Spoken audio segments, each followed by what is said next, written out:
Phone మార్కెట్లో భారతదేశం మూడవ అతిపెద్ద ఎగుమతిదారుగా ఆవిర్భవించింది. నవంబర్ 2024లో ఎగుమతులు 20,000 కోట్ల రూపాయలను దాటడంతో భారతదేశం స్మార్ట్ఫోన్ల ప్రపంచంలో మూడవ అతిపెద్ద ఎగుమతిదారుగా అవతరించింది. 10వ అంతర్జాతీయ అటవీ ప్రదర్శన మధ్యప్రదేశ్లోని భోపాల్లో ప్రారంభమైంది.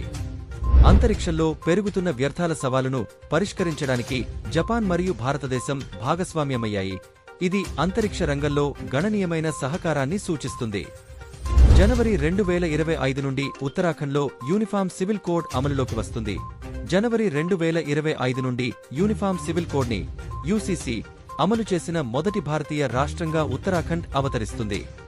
ఎస్బీఐ కొత్త మేనేజింగ్ డైరెక్టర్గా రామమోహన్ రావు అమరా నియమితులయ్యారు.